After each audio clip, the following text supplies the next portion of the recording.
ಹೇಳಿ, ಏನೋ ಕೇಳಿದೆಯಾ? ಇವತ್ತಿನ ವ್ಯವಸ್ಥೆ ಹೇಗಾಗಿದೆ ಚಾಮುಂಡಿ ಬೆಟ್ಟದ್ದು? ಈಗ ತಾನೇ ಕಳೆದ ಶುಕ್ರವಾರ ಆಷಾಢ ಶುರುವಾಗಿದೆ.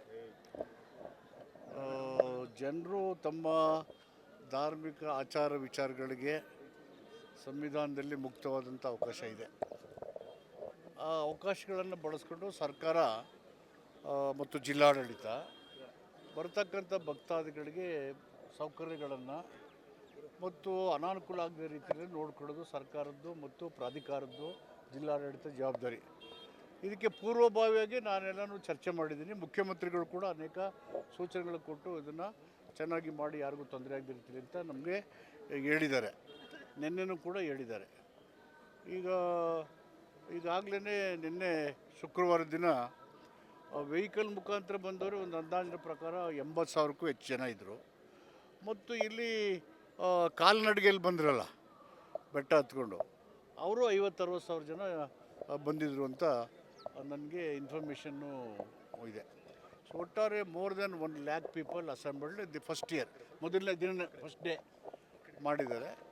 ಮತ್ತು ಇಷ್ಟೊಂದು ಜನಕ್ಕೆ ಮಾಡುವಾಗ ಸಣ್ಣ ಪುಟ್ಟ ವ್ಯತ್ಯಾಸಗಳಾಗಿರ್ಬೋದು, ಬಟ್ ಬಹುತೇಕ ಚೆನ್ನಾಗಿ ಮಾಡಿದ್ದಾರೆ.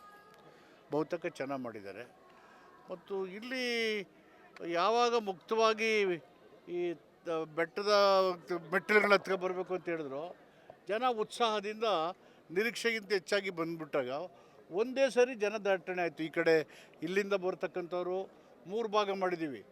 ಒಂದು ಧರ್ಮ ದರ ಬರೋದು, ಇನ್ನೊಂದು 300 ರೂಪಾಯಿ ಟಿಕೆಟು, ಇನ್ನೊಂದು 2,000 ಟಿಕೆಟ್ ಬರೋದು ಅವರೆಲ್ಲೂ. ಮತ್ತು ಈ ಕಡೆ ಅವರು ಮೆಟ್ಟಿಲುಗಳ ಮುಖಾಂತರ ಬೆಟ್ಟ ಹತ್ತು ಬಂದವರು ಒಂದೇ ಕಡೆ, ಸ್ವಲ್ಪ ಆ ಕಡೆ ಈ ಕಡೆ ಸ್ವಲ್ಪ ಇದಾಗಿದೆ. ಅದನ್ನು ಸ್ಟ್ರೀಮ್ಲೈನ್ ಮಾಡಿ ಆ ಟೈಮನ್ನು ನಿಗದಿ ಮಾಡಿ ಅಂತ ಹೇಳಿದ್ದೀನಿ ಬೆಟ್ಟ ಹತ್ಕೊಂಬರೋರಿಗೆ.